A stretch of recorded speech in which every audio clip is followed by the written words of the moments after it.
Welcome to another edition of the Willie Bragg Show. I am your host, Willie Bragg. I hope each and every one of you are having a great Sunday. I had a bad start today, but I'm getting better. So I hope everybody. I think that we're all having a better day than the average person living in the Middle East. I think that we can say that, and so I guess if there's any blessings to be counted, I guess that'd be one among them. So I guess we'll start at the beginning. But before I do, I will go and give a shout out to everyone here. Let's start at the beginning here with Miguel. How are you doing? Great Bethane, how are you doing as well? Warren, how are you today? Evening Centers. Yep. So anyhow, this month, April's been very, very April 2024 has been very insane. With Iran and Israel, pretty much at war right now, which is a pretty damn scary scenario. And a lot of people thought, oh, this just started on October 7th, with Hamas and Israel with regard to Gaza. But we could go back to 75 years with the creation of Israel, if you like, what have you. But I think if you really want to go back to where all this really modern crap is going on today, we need to go back to the Trump presidency. And yeah, when he moved the U.S. embassy from Tel Aviv to Jerusalem, uh, which was a stupid move. Only to, I mean, the only people in the United States that were cheering Trump, this is why he did it, by the way. He didn't do it to benefit Jewish people. He did it to benefit the evangelical Christians who vote for Republicans. And so that they were the ones who were like, "Woohoo, Trump, Trump!" You know, because he needed to prove to the religious right that you could count on him to get things done that they like. I mean, there, it went beyond just having Mike Pence as your vice president. So, and I think that maybe in many ways, October 7th might have been Hamas's answer to moving the embassy to Jerusalem, as well as, just decades of discrimination against the Palestinians in Israel and in particular in Gaza. So, but during this past month in April, the Iranian embassy was under attack by Israel in Damascus in Syria. So so the thing about it is, thing about it is that this attack against the embassy, it resulted basically with 16 people dying. Now, an attack on it by any nation against another nation's embassy, no matter what part of the world that embassy is located, it's like attacking the soil of that country. I'll put it this way: if Israel would have attacked the Iranian embassy in some remote place like the Fiji Islands, attacking the Iranian embassy in the Fiji Islands, if that would have happened there, would have still been like attacking Iran, even though we're talking about in the middle of the Pacific Ocean. That's basically what I'm saying. It doesn't have to necessarily be Israel with Iran. It's like any two countries doing this to each other. Hillary Clinton talked about doing drone strikes at the Ecuadorian embassy to get Julian Assange a decade ago. To do a drone strike at the Ecuadorian embassy would have been an attack on Ecuador by the United States, even though it was in England, the Ecuadorian embassy. You see what I'm saying here? So what happened was that as a result of the attacks on the embassy, which was stupid on behalf of Israel, because they claim that there were some questionable people there, plotting some kind of attacks or what have you against Israel, what have you. Iran actually decided to fire back with drones, cruise missiles, and ballistic missiles alike. And Iran pretty much warned Israel what they were going to do. They ironically warned them that that there will be a response, thus showing a degree of, believe it or not, I never thought I'd say this about Iran, but a degree of compassion and restraint, and dare I say, moral clarity. And I want to make this understood. I criticize Israel for what they do to the Palestinians, and they deserve to be criticized for their treatment against the Palestinians. But this is by no means an endorsement of the Iranian government either. I have plenty of criticisms of the Iranian government.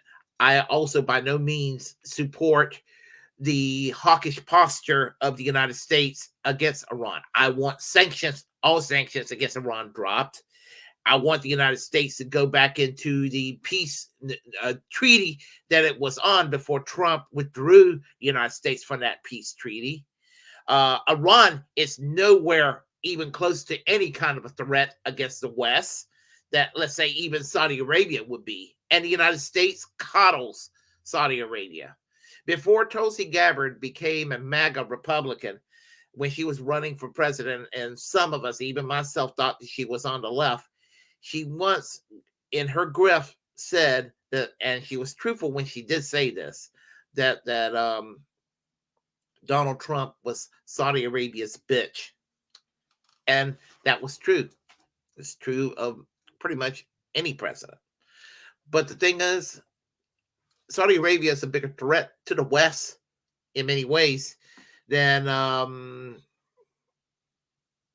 Iran could ever be.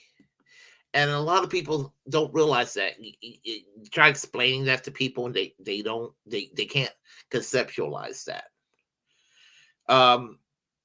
Iran, in spite of being a theocratic state, is actually more secular than Saudi Arabia, and less reactionary.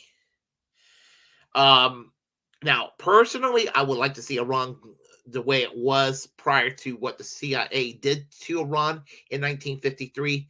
But if you really want to, you'll hear people blame all kinds of people. I mean, here I am. I'm kind of blaming Donald Trump for a lot of this stuff that's happening today. And you'll hear some Republicans and partisans and neocons blame various Democrats' policies, what have you, which ain't all that different from what the Republicans want to do. They're just a little more polite about than what the Republicans want. But honestly, I will say that the Washington consensus is at fault for the situation we are in with Iran.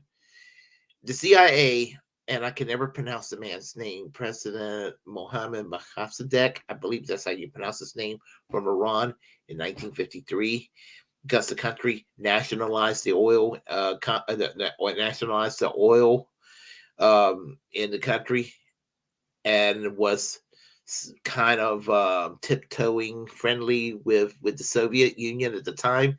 This is why the CIA decided to go and topple that government and replace it with the Shah. Well, I have people telling me, well, under the Shah, it was democratic until the Ayatollah Khomeini took over in 1979, with people not realizing that the Ayatollah Khomeini was a strong supporter of the Shah in his early years too. So let that sink in.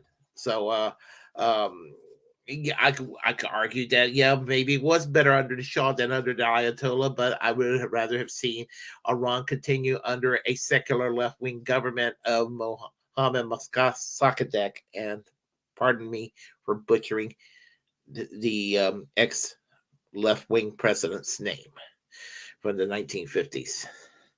But anyway, as I said, now with all these rockets that were firing from Iran against Israel, 99% of those rockets were intercepted by the Iron Dome. Having all this said, while I am pissed, and I think that one life by the Palestinians, let alone close to 40,000 lives, would be one life lost too many, I would also say that any life that would have been lost by this attack against Israelis would have been one life too many. I think any life lost in this region, period, would have been one life too many. Any Iranian life lost is one life too many. Anybody's life getting lost in this conflict is one life too many. So, I'm glad that the Iron Dome stopped the drones and the ballistic missiles and the cruise missiles from doing any damage. But I want Israel to stop doing damage to other countries too. That means I want Israel to stop do the ceasefire now. Stop the genocide in Gaza and stop the invasion of Iran right now. That is not too much to ask. And they are fundamentally in the wrong, and objectively, there's just no way anybody could look at the situation otherwise. So, but we'll talk about Israel for a moment, because when it comes to the state of Israel, what should be I understand honestly the concept of the Jewish homeland. However, did it have to be in Palestine? Could it have been in another part of the world? Because I don't like to see the religious side of these things, but with centuries of persecution against the Jewish people, there could have been a way to resolve this issue than to put a piece of land in the Middle East and what was occupied territory, people who were already living there. Now, they're no longer in existence, and I think if I was Jewish, I would argue to bring back the Jewish labor bund. The Jewish labor bund, which lasted from 1897 to 2010, was basically a democratic, socialist, anti-Zionist group of Jewish radicals that basically were fighting for Jewish liberation, but they didn't think that Zionism was necessary for Jewish liberation. They figure, you can fight for equality in your societies around the world without fighting for a nationalistic homeland. And so they kind of butted heads with the Zionist movement, even some of the more progressive factions of the Zionist movement at that time. But the Jewish labor bund, for some reason, didn't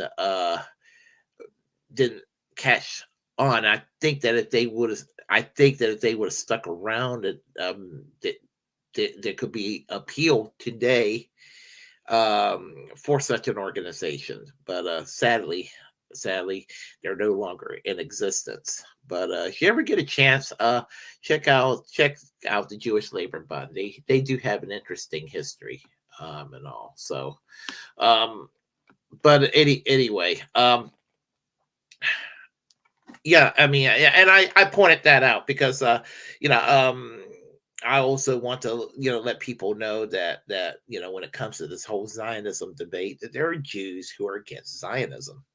And and there are obvious examples today. Aaron Matei and Max Blumenthal from the Gray Zone. Aaron Matei's father, Gabor Matei's a Holocaust survivor. You got Norman Finkelstein. You got the guys from Due Dissidence, Keaton Weiss, Russell Dobler. You got Glenn Greenwald. You got various people that Katie Halper, various voices out there that they're on the left that they're critical of the state of Israel, and they're Jewish, and contrary to what some people will claim, I don't think that they quote unquote hate themselves. So I want to make that clear there. But But there is a strain of Zionism that is dangerous called Christian Zionism. It's actually a very anti-Jewish Zionism. It's actually very anti-Jewish, shall I say. They love the state of Israel, but they hate Jewish people, evangelical Christian types. So, and what's really weird about it is that in 2008, when Barack Obama was running for president, some of these people, these are the types that there's plenty to criticize about Obama. Obama was insufficiently leftist. That's my beef against Obama. I have intelligent reasons to oppose Obama. He was just another Democrat to me. But to the right, they had to go and say, "Oh, he's from Kenya. He's a secret Muslim." Even though the pastor, his church, Jeremiah Wright, was the United Church of Christ. Apparently, he was a Muslim in spite of belonging to a mainline Protestant denomination, the United Church of Christ. The Jeremiah Wright controversy, which Jeremiah Wright wasn't wrong what he has to say in those controversial sermons. We're talking about 3 sermons in the 20 years Obama was a member of that church. But the way that people would have it be like, well, Obama was sitting there just getting instructed by Jeremiah Wright. And no, that wasn't the case. Yeah, I mean, we're talking about 3 controversial sermons. Here's the thing. For those who are in the faith community that may go to church, what have you, are you going to believe everything and embrace everything that your minister, your pastor, or your priest will say in the pulpit every Sunday? Are you really going to do that? I mean, you're all human beings, So I mean, and again, those so-called controversial things that was coming out of the mouth of Jeremiah Wright, I don't even think it was all that controversial. He may not have sounded very nice the way he said it, but they were objectively not untrue. I mean, but I don't even think that Obama necessarily even believed what Jeremiah would have to say. But they try to make Obama sound like he's some kind of a radical that he's not.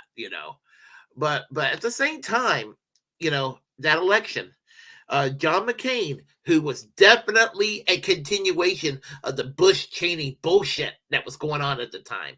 And I know I talk a lot about George W. Bush and Dick Cheney, and I'm obsessed with this George W. Bush, Dick Cheney situation. Yes, I suffer from George W. Bush derangement syndrome, and I admit it. Because I think that George W. Bush was the worst president in our modern times. All the problems that we have in our modern age, and I've said this in 2008, that when George W. Bush steps down in 2009, no president afterwards is going to match up to being worse than Bush. Any president's going to be, just because they're not George W. Bush, they're going to probably be an improvement to George W. Bush. That includes Barack Obama, that includes Donald Trump, and that includes Joe Biden. All low bars, all scumbags, all pieces of shit, all, strangely enough, slightly better than George W. Bush. Not that much better, but slightly better. And that's, again, not saying a hell of a lot. John McCain, Senator John McCain, the father of of that bitch, Meghan McCain, his spiritual advisor was John Hagee, Pastor John Hagee, a major figure on the Christian right, as big of a figure on the religious right as Pat Robertson was when he was alive, Jerry Falwell, Jimmy Swaggart, all these other fuckers out there, Jim Baker, all these folks. And one of the most vile demagogues of this time. He was his spiritual advisor. And I don't know why people didn't bring it out, that while they were criticizing Obama for belonging to Trinity UCC in Chicago, why the fuck was John Hagee, John McCain's spiritual advisor? Nobody ever brought that out. I mean, why? That you could have just fought back with that, but they didn't. But he made it on the news recently again after all this time, and so what I'm going to do is I'm going to play this video clip, and I detest this man, but John Hagee is back, and what he has to say about the situation there. You need to hear this because it's just horrible. And so I'm trying to get everything set up. So here we go. What exactly did you see last night that you want to share with the people this morning?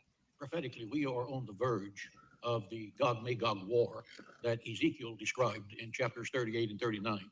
This attack by Iran, who launched more than 200 missiles yesterday, is a tribute to the weak and pathetic leadership of Joe Biden.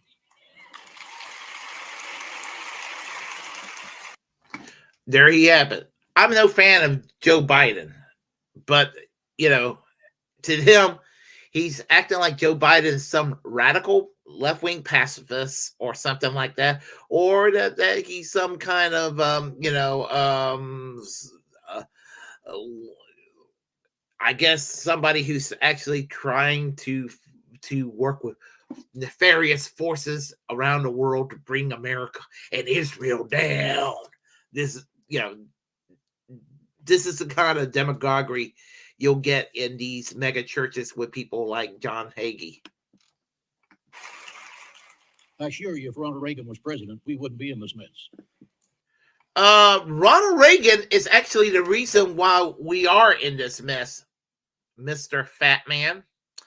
In the 1980s, when the Soviet Union invaded Afghanistan, and I'm not a tanky, I'm not a Marxist-Leninist, I'm not a communist, I'm not a Stalinist, whatever you want to call it.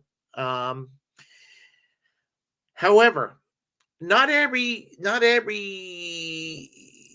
skirmish during the Cold War that involved the Soviet Union, they were quote unquote the bad guys. In fact, I would say in Afghanistan, the Soviets were a force for good. The United States backed the right-wing rebels, the rebels that Reagan called freedom fighters. He had these motherfuckers in the White House. The CIA had Osama bin Laden of Saudi Arabia, Osama bin Laden on the payroll of the CIA. Our government kind of ended up, helping groom and nurtured the formation of Al-Qaeda as we know it. And the war on terror that took place on 9/11 goes back to the days of Ronald Reagan. Ronald Reagan started this shit. You fat retard.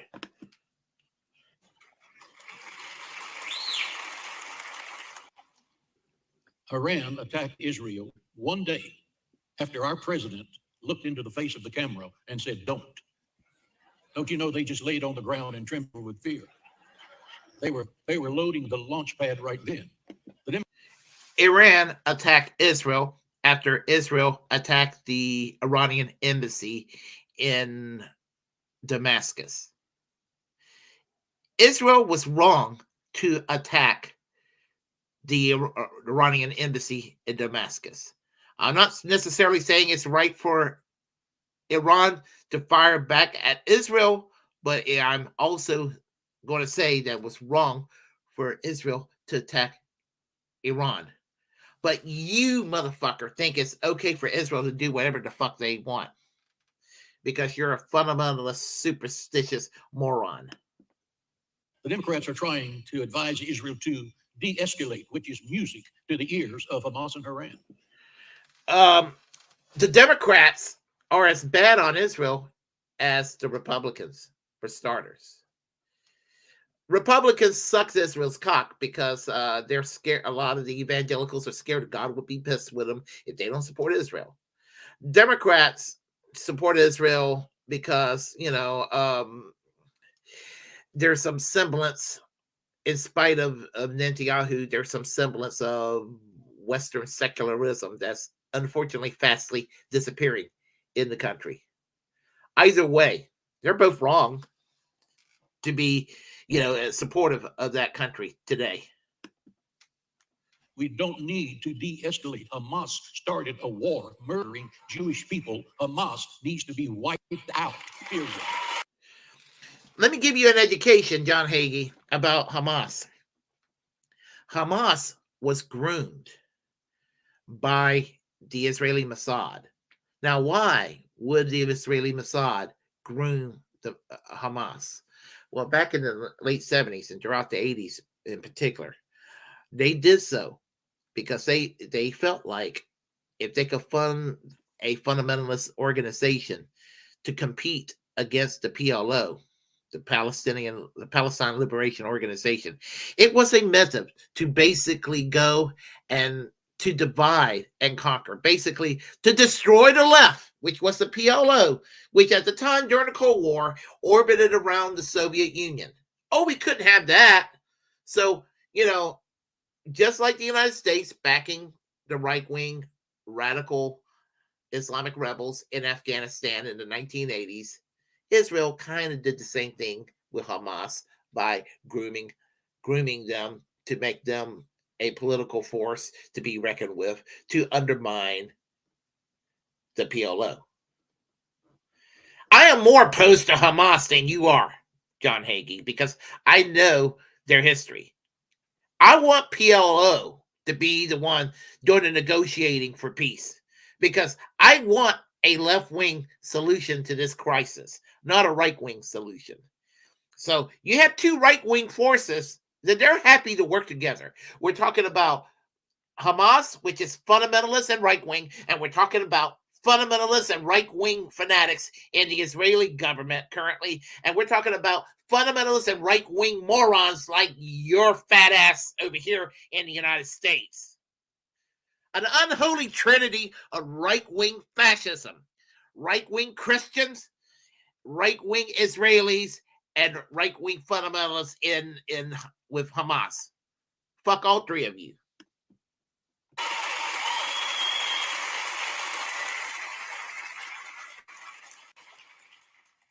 So you heard me say, love is not what you do, love is what you say you do.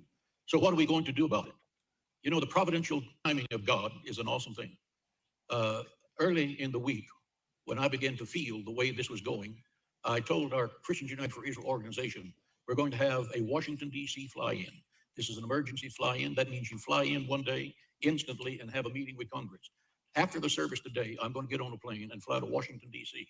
250 more leaders from across the nation are going to converge there also. We're going to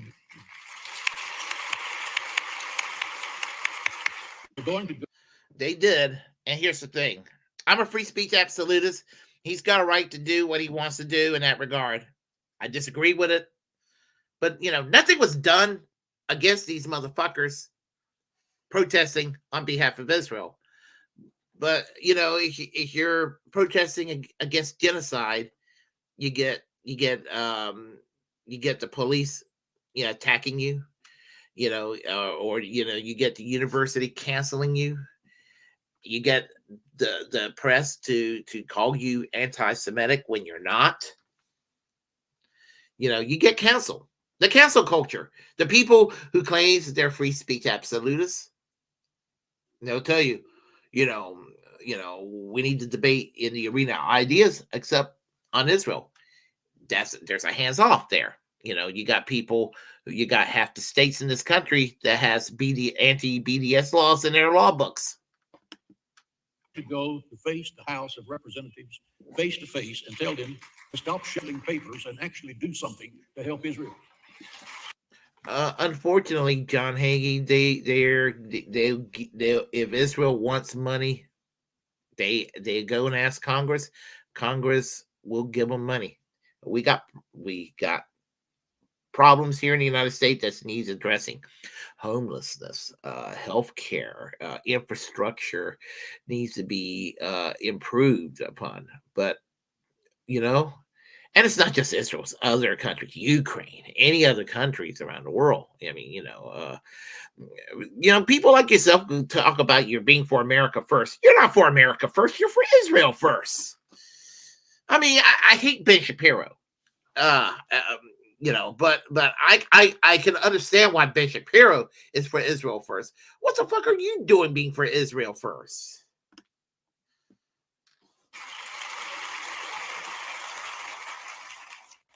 I think they're going to be quite shocked at what we have to say and how vigorously we're going to say it. But it should have been done a long time ago. But God structured this in just a way that the door is now open, and we're going to go through it like a bulldozer. I assure you that.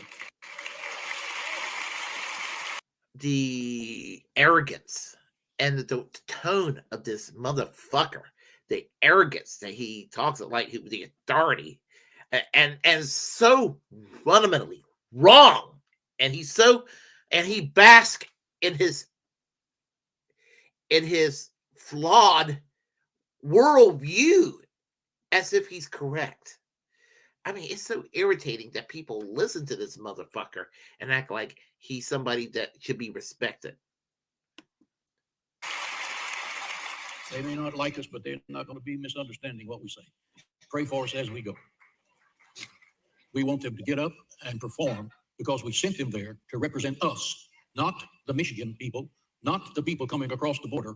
We stand for Israel, and we want them to bless Israel. Notice that these super patriots will say this sort of thing and act like they're the ones being patriotic. They're not being patriotic to the United States. Look, I'm not even a patriotic American. I'm an American who's very skeptical of the United States. And some people will say, well, you're just anti-American. Well, I mean, I don't have a strong love in many ways for the United States, and I admit that, and it's hard to love a country that refuses to love its people back. And that's kind of where I stand with America. I don't wish for the United States to collapse, fall apart, and that sort of thing. I don't, not at all. But I want the United States to improve and be a good country. And the best way for the United States to be a good country, a good society, is for our politicians to stop listening to people like John Hagee.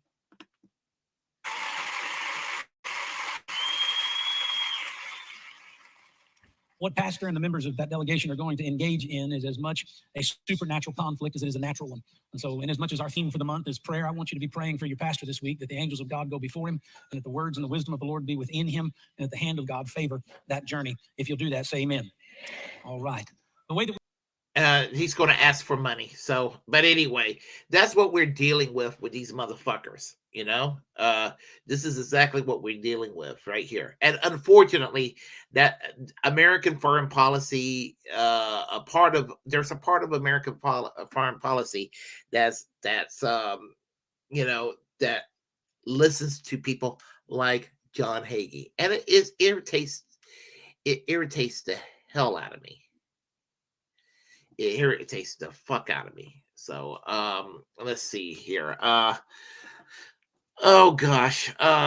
Let's see. I'm gonna play one more video clip, and this is from I think 2009, and it's called The Iraq War and Beyond.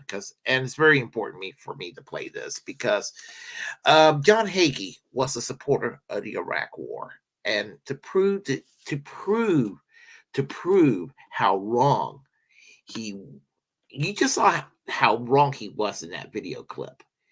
You will see right here how wrong he is, or how wrong he was from that time, in 2009. I think it was 2009. The video came out in 2009. I think Bush might have still been president. So I think the video came out like while Bush was president, but it was, it was put on YouTube in 2009. So, you need to hear this dog shit that comes out of his mouth. So here we go.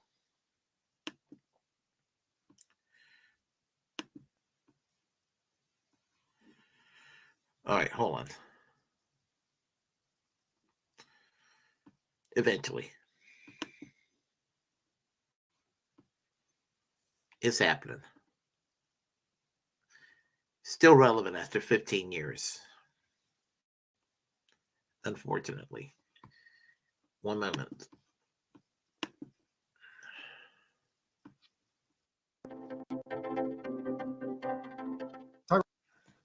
No, that's not it. That's not it. Sorry. I don't know where that came from. That was not it. Here it is.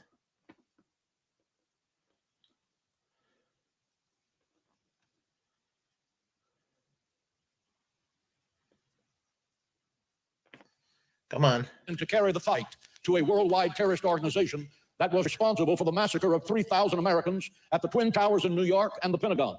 The fact is, by carrying the fight to the terrorists on their soil, it has prevented us from having to fight the terrorists on American soil. I want you to understand that as the absolute truth. The objective of terrorism is this: to kill one in a gruesome fashion, as in the beheading of a person, to terrify a million. To kill one and to terrify 1 million. The fact is that the terrorists were shocked by America's military response to the 9/11 attack in New York. In 1993, when they bombed the Twin Towers in New York, America did nothing. When the terrorists attacked the U.S. Cole, that was our naval ship, and a hole in the side of it big enough to drive a semi-truck through it and killed 27 U.S. service personnel, America did nothing. When terrorists blew up our embassy in Africa in 1998, we did nothing. The Clinton administration sent a very clear signal to the terrorists of the world. We're not going to fight you. Military budgets had been stripped to the bone. America had the profile to the terrorists and around the world as being a paper tiger. America's refusal to respond to these terrorist attacks in the 90s led to 9/11, and don't you ever forget that. No, don't you ever forget this, John Hagee. I just said it before. It was Reagan's policies in Afghanistan that led to 9/11, and it was nothing to do with Saddam Hussein. It had everything to do with Osama bin Laden and the Al Qaeda network, and it had nothing to do with Saddam Hussein at all.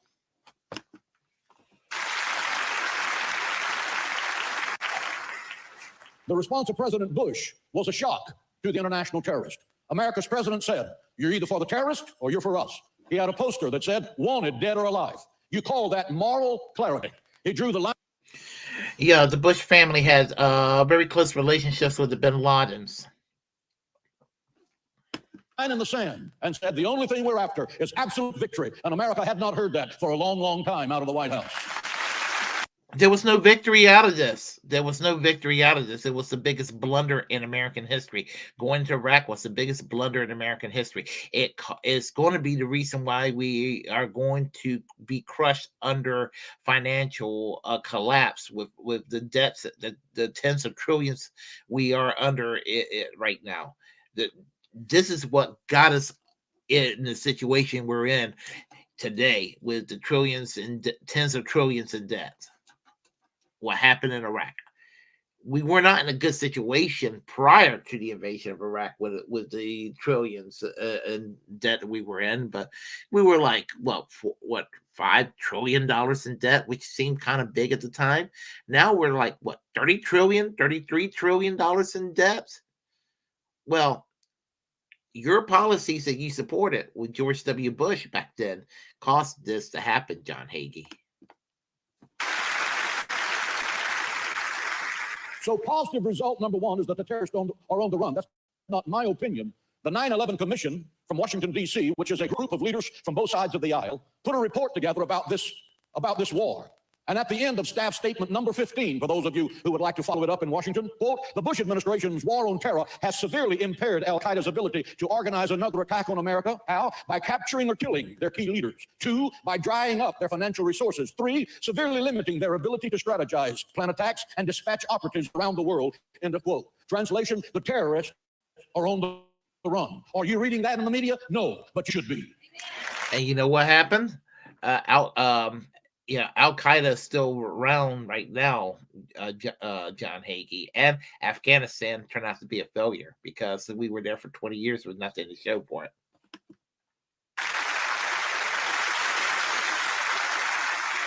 Why? Because the liberal media in America, and I'm not calling them liberal, they call themselves liberal. The media. I never heard the liberal media call themselves liberal. They're not liberal to begin with, whatever you think liberal means. But anyway. They put out a book on themselves. It's called The Media on the Media, if you care to read it. And they said 87% of us do not attend church or seldom attend church. So they call themselves liberal. And they took a position early on that George Bush was wrong in this war. And now they cannot report anything that makes him to appear right because they're the ones who will have egg on their face.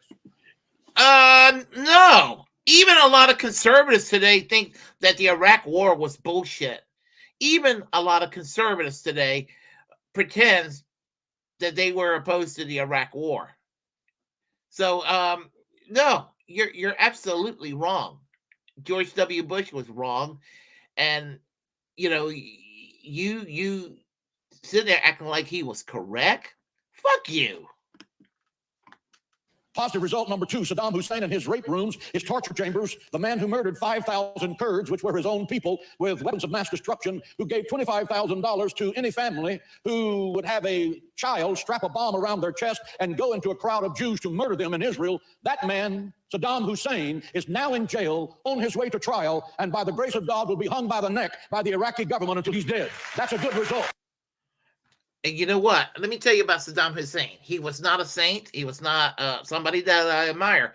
But you know what? Uh, I would rather seen Saddam Hussein in power today than what Iraq is right now, which is a fundamentalist state. And here's the thing: Iraq was a very secular state under Saddam Hussein.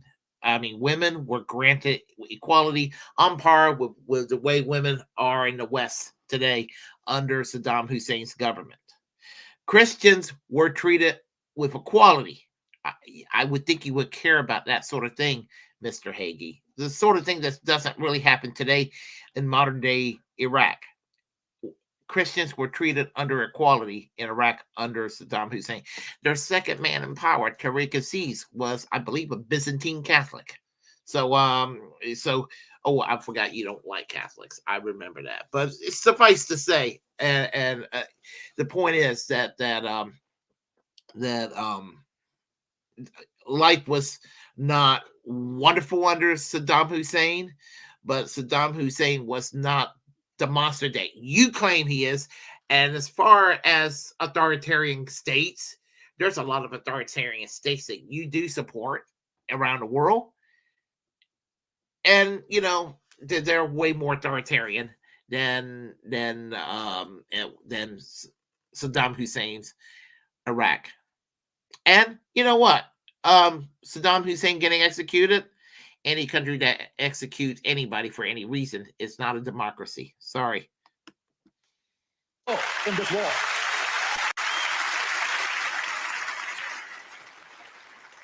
Thirdly, the world is a better place because our president took bold and decisive action in spite of the UN, in spite of the French, in spite of the Russians, in spite of the German opposition, and all those people were correct, and George W. Bush was wrong, especially the French, especially the French, especially the French, the people that you and others tried boycotting. Freedom fries? Really? Freedom fries? all who were in bed with Iraq making millions of dollars when they pledged not to. But now our president is being hammered for going into Iraq because after months of searching, we have not been able to find weapons of mass destruction. Let me set the record straight for those of you. Yeah, because there were no weapons of mass destruction to be found. Who have a short memory. Look at the facts of the case and not the propaganda films by Michael Moore and Hollywood's far radical left. The fact is that Saddam Hussein was so close to having a nuclear bomb in the early 80s that the Israeli Air Force bombed his nuclear plant and put him out of business. The world owes hold on. Israel a debt of gratitude for taking nuclear weapons away from Saddam Hussein. I'm not for Iraq having nuclear weapons, nor Iran having nuclear weapons, motherfucker. But I'm not for Israel having nuclear weapons either. I don't trust Israel having nuclear weapons any more than any of those other countries in the Middle East potentially having it. So, fuck you, John Hagee. Fact for all Americans who have such a short memory, in the 90s, the Clinton administration said Saddam Hussein has weapons of mass destruction. Fact, the CIA told the president it's a slam dunk. Saddam Hussein has weapons of mass destruction. You didn't like Bill Clinton because you thought he was a liar, which he was. And he was lying about weapons of mass destruction. CIA, why would I ever trust anything that comes out of the CIA? Fact, the British and Russian intelligence sources said Saddam has weapons of mass destruction. Yeah, and Benjamin Netanyahu also said that, which pretty much anything that comes out of the mouth of Benjamin Netanyahu is going to be a lie. And Benjamin Netanyahu was the one that was really when he was the foreign minister in Ariel Sharon's government, encouraging George W. Bush and Tony Blair to go into Iraq. And the bullshit that we have today, you could also blame that on Benjamin Netanyahu. He is a war criminal on so many fronts. The fact that Israeli intelligence said Saddam moved weapons of mass destruction just before America invaded Iraq. So here we are at 9/11. 3,000 Americans have just been murdered in New York, and an attack has been made on Washington, D.C. Not since the British burned the White House in 1812 had America been so violated on its own soil. What was the president to do? Either he could take the word of a madman, Saddam Hussein, who had murdered thousands of his own people, or he could defend America. He chose to defend America, ladies and gentlemen, and our president made the right choice. George W. Bush, invaded a country that didn't invade us, Iraq. Domestically, he spied on all of us Americans. He tortured. He eliminated 3 amendments from the U.S. Constitution. The 4th, 5th, and 6th Amendment from the U.S. Constitution. George W. Bush is a war criminal and should be in The Hague. Dick Cheney is a war criminal and should be in The Hague. John Bolton is a war criminal and should be in The Hague. All of those motherfuckers that was involved should be in The Hague.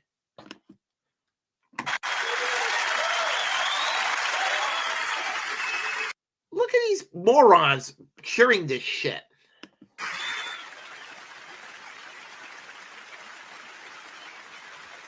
Me. He did not lie. He acted on the information he had the best He was a fucking liar. way he knew how. Question 2, what is this war in Iraq really about? This war is not about Iraq. No, no, and no. This war is about who's going to rule the Islamic world. This war is about who's going to rule the Middle East. And in the minds of the Yahidis, those who are preaching holy war, who's going to rule the world. This war is about the survival of Western civilization. That's for certain. It's not going to be over. When it comes to Western civilization, John Hagee is everything that Western civilization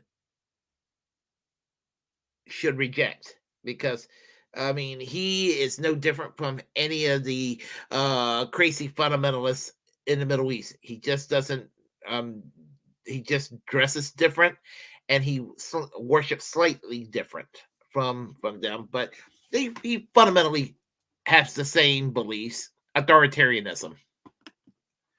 Over in a few months. It will last for years. And listen to me, America, without an absolute determination to win this war, we can lose this war. Why does it involve the whole Middle East? Iran, and for those of you who are weak in geography, that's the nation just across from Iraq. Ancient Persia. Iran cannot allow democracy to survive in Iraq. I have received information that Iran has sent. Well, congratulations, because Iraq is not a democracy thanks to George W. Bush. It became less of a democracy because of the invasion of Iraq. It was, strangely enough, under authoritarian rule of Saddam Hussein, was ironically more democratic than it is today. Has sent 12,000 highly trained terrorists into Iraq to fight U.S. Marines. Why? Because if freedom survives in Iraq, the religious dictators in Iran are finished. U.S. intelligence reveals that France is helping Iran fight U.S. troops in Iraq. And that's not all. Syria is also sending trained troops to fight Marines in Iraq. You stupid man. I'm no fan of Bashar al-Assad of Syria. And I'm going to get in trouble for some people saying this, because I've been called a Putin apologist by some, and some people are going to say I'm an Assad apologist for saying this. But Assad also is not the scumbag that people claim that he is. Also, people who are Christian in Syria are treated equal under Syrian law. And if his government's toppled, the fundamentalist takes over. And you think it's terrible now? You just wait till the fundamentalists topple Bashar al-Assad. And Syrian troops are being found with Russian weapons. So all the Middle East is sending people into Iraq to fight our people. Why? Because they know if democracy gets a foothold, they will never have the opportunity to rule the world. You're not reading that in the American media, but you should be. Iran is on the verge of nuclear weapons. Former Prime Minister of Israel, Benjamin Netanyahu, said, if Iran is on the verge of having nuclear weapons, and this is before Trump's time, this is probably going back to 2007. The idea of Trump becoming president was not even the idea of him being president in 2007 was just crazy for a lot of folks. But if Iran ends up with a nuclear weapon, Donald Trump is going to be the reason it happened, because Donald Trump pulled the U.S. out of the Iran peace treaty, which was basically a way to appease the Bush-Cheney neocons and evangelical pieces of shit like John Hagee. That's what it was all about. Sat in my office and told me personally that Russian scientists are helping Iran develop long-range atomic missiles that can hit London, Jerusalem, and New York. And no one in the world doubts they will use those weapons when they get them. Now the world is asking, will Israel sit by and let this happen, or will they bomb Iran's nuclear plants like they did in the early 80s when they bombed Iraq? Why the hell people listen to this guy? This guy there's just so much wrong with this motherfucker. Just so much wrong with this guy. God, I hate even the sight of this motherfucker. I hate this guy. I really do. John Hagee. Anyway, there you have it, folks. And they talk about the MAGA people will say, well, the neocons are gone from the Republican Party now. They all came back to the Democrat Party. Well, and so they think that the neocons are soft-spoken, effete, socially moderate, centrist, secular types that, and all that. But honestly, a neocon can be, this motherfucker is a neocon, John Hagee. And again, he is one of the most authoritarian religious figures in this country. This is your American Taliban right there. John Hagee is your American Taliban. And I despise that man. I really, honest to God, I despise that man. I really do. I'm sorry. I can't stand him. So anyway, let's see what we got here. Okay. Kill your egregores. I cannot pronounce that name. Sorry. How are you doing today? Let's see. Egregores. How are you doing today? Great Patine, Extra Bull and Willie.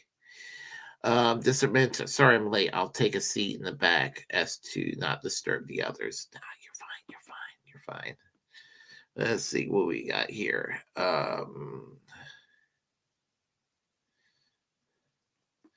Let's see. Hagee, great. I didn't attend church this morning. I didn't go to church either. Of course, it's not, I'm just, let's see what we got here. I'm a Christian and all that, but I'm not that kind of Christian. So, I'm convinced we're in a mirror universe. All the goatees should have been an early warning. That's funny. All right. Haha, love it. Let's see. Okay. What Willie PLO is in bed with the Israeli government? I think they have been corrupted, but if that's the case, remember, Hamas will be as guilty of that as well. Let's see. Portrait of John Hagee. Let's see. Unconstitutional anti-BDS laws. Yeah. An affront on freedom of speech for sure. Let's see.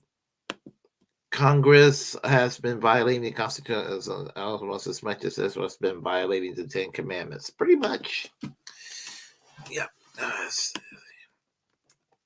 You must admit Hagee is a snappy dresser. Yeah, oh, sure. Absolutely. Let's see here. I'm looking through. All right. I'm looking through discussing warmongering. Yep.